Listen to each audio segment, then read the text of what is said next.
अगर आप अभी कहीं पर जॉब कर रहे हो बट आप रिजर्व बैंक ऑफ इंडिया को ज्वाइन करना चाहते हो as a grade B officer, तो ये वीडियो आपके लिए है। आपको अपनी जॉब को क्विट करने की जरूरत नहीं है आरबीआई ग्रेड बी की प्रिपरेशन स्टार्ट करने के लिए। आज हम देखेंगे कि कैसे डेली 3 से 4 घंटे देकर भी you can prepare for RBI Grade B 2027 exam and you can actually clear the exam in your first attempt in 2027। तो पूरी स्ट्रैटेजी आज मैं आपको देने वाला हूं। सबसे पहले तो आप एक वर्किंग प्रोफेशनल हो, आप अभी जॉब कर रहे हो, आपकी लाइफ बहुत डिफरेंट है एक फुल टाइम एस्पिरेंट से। आप डेली 9 to 5 या 9 to 8 जॉब कर रहे हो, उसके बाद आप कम्यूट भी कर रहे हो, अपने घर से आप ऑफिस तक जा रहे हो, तो उसमें भी आपका टाइम लग रहा है एंड उसमें आप फिजिकली मेंटली दोनों तरीके से एग्जॉस्ट हो रहे हो। घर पे आने के बाद once you reach your home, आपकी कुछ ड्यूटीज़ हैं, कुछ रिस्पॉन्सिबिलिटीज़ हैं, उसमें भी आपको टाइम स्पेंड करना पड़ता है। डेली अगर आप 3 से 4 आवर्स दे सकते हो तो ये प्रिपरेशन का प्लान आपके लिए वर्क करेगा, बट आपको आज से ही स्टार्ट करना पड़ेगा क्योंकि आरबीआई ग्रेड बी 2027 एग्जाम या फिर आरबीआई ग्रेड बी का किसी भी ईयर एग्जाम की बात करें अगर हम, तो सिलेबस जो है वो बहुत ही ज़्यादा वास्ट है। सिलेबस ये डिमांड नहीं करता कि आप डेली 10 या 12 घंटे दो, बट ये डिमांड करता है कि आप कंसिस्टेंट रहो अपनी प्रिपरेशन में। जब आप कंसिस्टेंटली प्रिपेयर करते हो तभी आपकी जो सिलेबस कंप्लीशन की पेस है एक यूनिफॉर्म स्पीड से आपकी तैयारी चलेगी, ठीक है, and then you will actually gain confidence. तो एक बहुत बड़ी प्रॉब्लम है जो वर्किंग प्रोफेशनल्स होते हैं, वो लोग अपनी प्रिपरेशन में खुद को कंपेयर करते हैं एक फुल टाइम एस्पिरेंट के साथ। वो लोग सोचते हैं हम डेली बेसिस पे सारे सब्जेक्ट्स कैसे पढ़ें, एंड वो लोग ये नहीं कर पाते क्योंकि 4 to 5 आवर्स मैक्सिमम आप दे पाओगे। अगर आप पुश भी करो, if you push hard with your job, तो आप 5 आवर्स तक पहुंच पाओगे, ठीक है। इतने टाइम में आप सारे सब्जेक्ट्स की प्रिपरेशन नहीं कर सकते डेली बेसिस पे, एंड इसी वजह से उनका सेल्फ कॉन्फिडेंस डाउन होता है, उनका कॉन्फिडेंस लेवल गिर जाता है एंड वो अपनी प्रिपरेशन कंसिस्टेंटली नहीं कर पाते, वो लोग फॉलो नहीं कर पाते क्योंकि वो वर्कआउट ही नहीं हो पाता। तो आपको एक प्रॉपर स्ट्रक्चर के साथ तैयारी करनी है। रैंडम प्रिपरेशन हमें नहीं करनी कि आज हमने चलो इकोनॉमिक्स पढ़ लिया, आज हमने यूट्यूब पे जाके ये क्लास देख ली, कल हमने कोई और बुक परचेज कर ली, फिर थोड़े वीक्स तक हमने उसको फॉलो करा, उसके बाद हम कुछ और कोई पेड बैच में चले गए, ठीक है। तो रैंडम प्रिपरेशन ही एक वर्किंग प्रोफेशनल के फेलियर का रीजन बनती है क्योंकि आप खुद एक प्रॉपर स्ट्रक्चर फॉलो नहीं कर रहे हो प्रिपरेशन में अपनी। You do not have a clear plan to clear the exam, okay. तो इसी प्रॉब्लम को सॉल्व करने के लिए आरबीआई ग्रेड बी 2027 एग्जाम के लिए मेरा कोर्स लॉन्च हो चुका है। इसमें मैं आपको पर्सनली गाइड करूंगा, जो स्ट्रक्चर आपकी प्रिपरेशन में मिसिंग है मैं आपको एक प्रॉपर स्ट्रक्चर दूंगा। इसके अंदर कैसे दूंगा, आप और मैं वीडियो कॉल पर वीकली बेसिस पे मिलेंगे। We will make a proper time table for the week. जितनी भी आपको प्रिपरेशन करनी है आरबीआई ग्रेड बी के लिए, पूरी प्रिपरेशन इसी कोर्स के अंदर आपको करनी है। एक प्रॉपर स्ट्रक्चर में ये कोर्स ऑर्गेनाइज्ड है। इसके अंदर आपको बेसिक से एडवांस तक क्लासेस भी मिलेंगे, आपको सारा स्टडी मटेरियल भी मिलेगा, आपको नोट्स भी मिलेंगे, आपको मॉक टेस्ट भी मिलेंगे। कब क्या करना है उसके लिए मैं आपको पर्सनली गाइड करूंगा क्योंकि हर वर्किंग प्रोफेशनल का टाइमिंग अलग है, हर किसी की सिचुएशन अलग है, ठीक है, हर किसी की लाइफ में अलग अलग चैलेंजेस है। तो कैसे प्रिपरेशन करनी है वो आपके शेड्यूल पर डिपेंड करेगा। इस कोर्स के बाहर से आपको एज सच कोई और रिसोर्स फॉलो करने की रिक्वायरमेंट नहीं है। हम लोग फेज 1 फेज 2 इंटरव्यू सब कुछ कवर करेंगे। अगर आप इकोनॉमिक्स या फाइनेंस में कोई प्रायर एक्सपीरियंस नहीं रखते हो, अगर आप साइंस या आर्ट्स या मेडिकल बैकग्राउंड से हो, तो भी हम लोग स्क्रैच से प्रिपरेशन करेंगे। So you will be learning all the basics also inside the RBI selection system course itself. अगर आपने इसको अभी तक ज्वाइन नहीं करा है तो मैं ज्वाइन करने का लिंक दे दूंगा इस वीडियो के कमेंट्स में, वहां से जाके आप इसको ज्वाइन कर सकते हो। So before joining the course, I was very much clueless. As I'm working, after returning from office, I used to just think that I will study.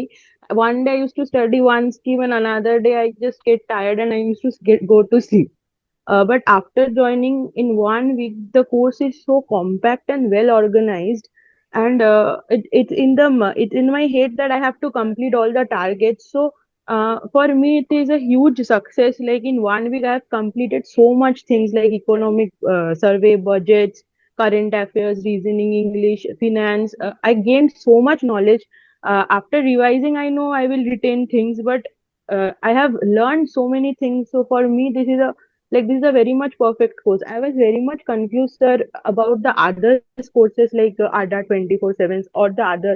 So I thought ki there will be courses, obviously, things like study materials, ebooks, but there will be no one to guide or matlab, to tell me what to do and what to not. So I just suddenly scrolling YouTube and I found you. I didn't know about like what's gonna happen. I just give it a try. Let's give it a try. क्या ही हो जाएगा ऐसा thought था. So it's very much helpful sir.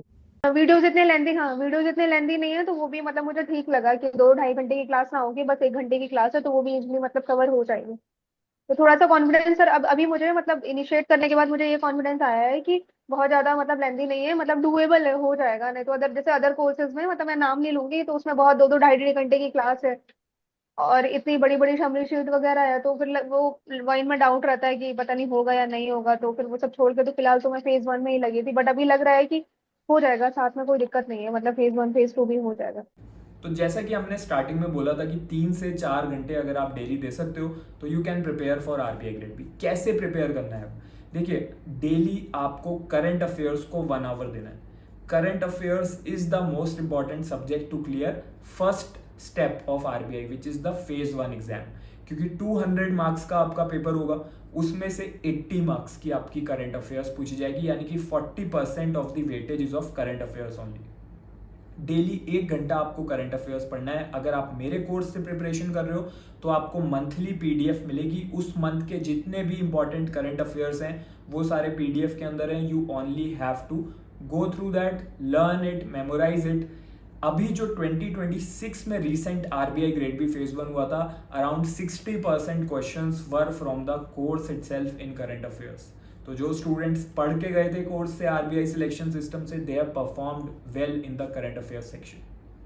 Okay, तो अगर आप और किसी कोर्स को भी फॉलो कर रहे हो, you are free to follow any other proper structured source, but आपकी ड्यूटी है, आपको ये इंश्योर करना पड़ेगा कि वो जो कोर्स है उसमें एक स्ट्रक्चर्ड वे में वर्किंग प्रोफेशनल्स के लिए प्रिपरेशन कराई जा रही है. या फिर कहीं ऐसा तो नहीं कि आप एक फुल टाइम एस्पिरेंट जिस चीज़ से प्रिपेयर करता है आप उस तरीके से अपनी प्रिपरेशन में लगे हुए हो. क्योंकि अगर आप एक फुल टाइम एस्पिरेंट की तरह प्रिपेयर करोगे, you will not be able to manage the things with your job. Okay, तो इसीलिए इस कोर्स को मैंने इस वे में डिज़ाइन करा ताकि जो आपको कंटेंट मिलता है that is brief, to the point, and जो भी टीचर्स इसके साथ एसोसिएटेड है वो इसी वे में कोर्स के अंदर आपको सारे सब्जेक्ट्स का मटेरियल प्रोवाइड कर रहे हैं. करंट अफेयर्स को 1 घंटा देना है. कितने करंट अफेयर्स पूछे जाएंगे? लास्ट 1 ईयर के करंट अफेयर्स आपसे आपके एग्जाम में पूछे जाएंगे, यानी कि 2026 मई मंथ से आपको स्टार्ट करना है अपना करंट अफेयर्स. 1 आवर तो हमने करंट अफेयर्स को दे दिया. इसके अलावा आपको रीजनिंग और क्वांटिटेटिव एप्टीट्यूड, इन दोनों सब्जेक्ट्स को ऑल्टरनेट डेज पे प्रिपेयर करना है. जैसे कि if you are studying reasoning subject today, तो कल आप क्वांटिटेटिव एप्टीट्यूड सब्जेक्ट पढ़ोगे. ये दोनों ही सब्जेक्ट्स आपसे फेज 1 एग्जाम में पूछे जाएंगे. तो you can give around 1.5 hour on a daily basis to this subjects. ठीक है, तो अभी आप अगर प्रिपरेशन स्टार्ट कर रहे हो तो आपको मैथ्स और रीजनिंग, मैथ्स मैं सिंपली बोल दे रहा हूँ क्वांटिटेटिव एप्टीट्यूड को, ठीक है, और रीजनिंग सब्जेक्ट, इनको ऑल्टरनेट डेज पे करते हुए चलना है. अपनी प्रिपरेशन में स्टार्टिंग में हमेशा बेसिक कॉन्सेप्ट पर ज़्यादा फोकस देना है, चाहे मैथ्स की बात करें चाहे रीजनिंग की. तो आज अगर आप रीजनिंग स्टार्ट कर रहे हो तो पहले अपने बेसिक कॉन्सेप्ट्स को स्ट्रॉन्ग करना है. ठीक है, जैसे कोर्स के अंदर जो आपको क्लासेस मिलेंगी उसमें हम पहले 0 लेवल से स्टार्ट करेंगे. पहले अपने बेसिक कॉन्सेप्ट्स बनाएंगे. फिर से हो सकता है आपने कॉलेज में या स्कूल में रीजनिंग करी हो या आपने किसी अदर कॉम्पिटेटिव एग्जाम के लिए करी हो, बट आरबीआई ग्रेड बी का जो लेवल है उसमें आपका स्ट्रॉन्ग फाउंडेशन भी होना चाहिए, आपको शॉर्ट ट्रिक्स भी आने चाहिए, एंड आपकी प्रैक्टिस भी अच्छे से होनी चाहिए. तो पूरी प्रिपरेशन हम लोग कोर्स के अंदर करेंगे.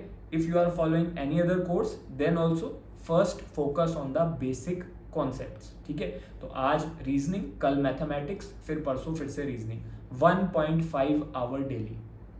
तो अब हम 2.5 आवर कंप्लीट कर चुके हैं. 1 hour of current affairs and 1.5 hour of your maths और reasoning depending on the day. अब हम लोग बात करेंगे नेक्स्ट सब्जेक्ट की. नेक्स्ट सब्जेक्ट क्या है? Finance subject. देखिए, फाइनेंस सब्जेक्ट फेज 2 एग्जाम में पूछा जाएगा, यानी कि एक बार आप फेज 1 एग्जाम को क्लियर कर लोगे तब आपसे फेज 2 में फाइनेंस पूछा जाएगा.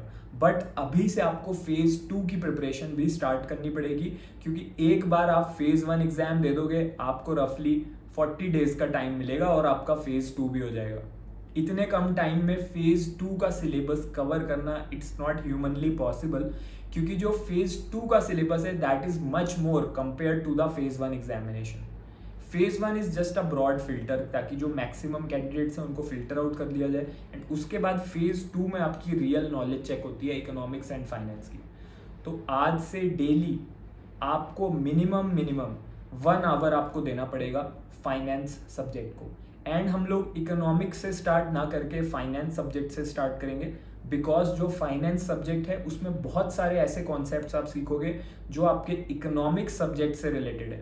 तो एक बार आपने फाइनेंस को स्टार्ट कर दिया, आपने इसमें कॉन्सेप्ट समझने स्टार्ट कर दिए, then economics when you start it a little bit later it will be very easy for you. जब आप इकोनॉमिक्स पढ़ोगे आपको लगेगा अरे यार ये चीज़ें तो मैंने फाइनेंस में भी पढ़ी है, ठीक है, तो it will become much easier for you. तो आपको ऐसा नहीं करना है कि आपको इकोनॉमिक्स और फाइनेंस दोनों स्टार्ट शुरू कर देना है, otherwise it will become very cumbersome for you, very tedious for you to complete the syllabus. Okay, overlapping को समझते हुए हम फाइनेंस से स्टार्ट करेंगे, because that is the smart decision. अगर आप आज से आरबीआई सिलेक्शन सिस्टम से स्टार्ट कर रहे हो तो आपको क्या करना है, आपको फाइनेंस सब्जेक्ट की पहली क्लास से आपको स्टार्ट करना है। बेसिक से हम लोग स्टार्ट करेंगे, अपने कॉन्सेप्ट्स क्लियर करते हुए चलो, क्लासेस अटेंड करते हुए चलो। बाकी जब आप कोर्स ज्वाइन करोगे आपका मेरे साथ वीडियो कॉल पर सेशन होगा, मैं आपके साथ बैठ के एक टाइम टेबल बनाऊंगा that actually how you have to prepare for RBI for 1 week, ठीक है। तो 1 वीक के लिए मैं आपको प्रॉपर टाइम टेबल बना के दूंगा कि कोर्स के अलग अलग जो रिसोर्सेज हैं, अलग अलग सब्जेक्ट्स के, उनको कैसे यूटिलाइज करना है, ताकि डेली 3 to 4 आवर्स में आपकी अच्छी खासी प्रिपरेशन हो जाए। हाँ, हम लोग स्ट्रक्चर यही फॉलो करेंगे कि 1 आवर हम करंट अफेयर्स पढ़ेंगे, 1.5 आवर हम लोग ऑल्टरनेट डेज पे मैथ्स एंड रीजनिंग करेंगे, एंड फिर हम साथ में फाइनेंस पढ़ेंगे। वीक डे पे ये शेड्यूल है, एक वर्किंग डे पे आपको ये शेड्यूल फॉलो करना है। इसके बाद एक जो आपका वीकेंड होता है, जब आपकी हॉलीडे होती है या वीकेंड होता है, सैटरडे संडे होता है, तब you have a little bit more time. Maybe आप एक वीकेंड पे आप 5 to 6 आवर्स या sometimes you can give up to 7 hours also. तो तब आप क्या करोगे, you will focus on revision. जो भी आपने मंडे से लेके सैटरडे तक प्रिपेयर करा है उसको आप रिवाइज भी करोगे, एंड उसी के साथ बहुत सारे ऐसी चीज़ें भी होंगी जो शायद आपने किसी एक वीकडे पे शायद आपसे मिस हो गई हो because of some other responsibility, या आप उस दिन ऑफिस में ज़्यादा टाइम तक लगे रहे तो आप उतना टाइम नहीं दे पाए प्रिपरेशन पे। It's completely normal. तो आप संडे को वो चीज़ें अपनी कवर करोगे, एंड 1 वीक की प्रिपरेशन करने के बाद फिर से आपका मेरे साथ वीडियो कॉल होगा कोर्स के अंदर। फिर मैं आपसे पूछूंगा कि आपने इस वीक क्या क्या करा, आपकी अकाउंटेबिलिटी मेंटेन रखूंगा, एंड फिर हम लोग नेक्स्ट वीक के लिए टाइम टेबल बनाएंगे। जो भी आपकी वीकनेस निकल के आएगी पूरे वीक में, उसको इम्प्रूव करने के लिए भी मैं आपको एडिशनल टास्क दूंगा। तो इस तरीके से आपकी प्रिपरेशन चलेगी। वीकेंड पर रिवीजन करना है, वीकेंड पर जो चीज़ें मिस हो गई हमारी अनफॉर्चुनेटली पूरे वीक में, उनको कवर करना है, एंड इसी के साथ वीकेंड पर आपको क्या करना है, आपको इंग्लिश सब्जेक्ट पर भी फोकस करना है, क्योंकि इंग्लिश सब्जेक्ट भी फेज 1 में पूछा जाएगा, ठीक है। तो इंग्लिश सब्जेक्ट कैसे पढ़ना है, रीडिंग कॉम्प्रीहेंशन से हमें स्टार्ट करना पड़ेगा। हमने स्कूल डेज में कर रखा है, we have to read the passage and answer the questions. अगर आप कोर्स से प्रिपेयर करोगे, आरबीआई सिलेक्शन सिस्टम में पूरा कंटेंट गिवन है सारे सब्जेक्ट्स का, फेज 1 फेज 2 का, तो इंग्लिश भी यहीं से आपको करना है, रीडिंग कॉम्प्रीहेंशन से आप स्टार्ट करोगे। ओके, तो मैंने आपको एक प्रॉपर स्ट्रक्चर बताया कि वीकडे और वीकेंड में क्या डिफरेंस है। 3 से 4 घंटे वीकडे पे देने हैं, वीकेंड पे जो हमसे चीज़ें मिस हो गई उन पे फोकस करना है, पूरे वीक में जो भी करा उसका रिवीजन भी करना है, मेरे साथ वीडियो कॉल पर भी बात करनी है, उसमें हम डिस्कशन करेंगे कि कैसे बनाना है प्लान। एक शॉर्ट वीडियो कॉल रखेंगे अराउंड 30 मिनट्स की, एंड उसमें प्लान बनाएंगे पूरे वीक का। इसके अलावा इंग्लिश सब्जेक्ट पर फोकस करना है वीकेंड में। जॉब के साथ अपनी प्रिपरेशन को बैलेंस करते हुए कैसे आरबीआई ग्रेड बी को क्लियर करना है मैंने आपको क्लियरली एक्सप्लेन कर दिया है आज। आरबीआई सिलेक्शन सिस्टम को अगर आप आज से स्टार्ट करते हो मेरी गाइडेंस में, अपनी जॉब के साथ you can easily clear RBI grade B in the year 2027। Course को ज्वाइन करने का लिंक कमेंट्स में आपको मिल जाएगा, you can join from there, and this is the right time to start your preparation along with your job for RBI 2027। मिलते हैं course के अंदर, wish you all the best.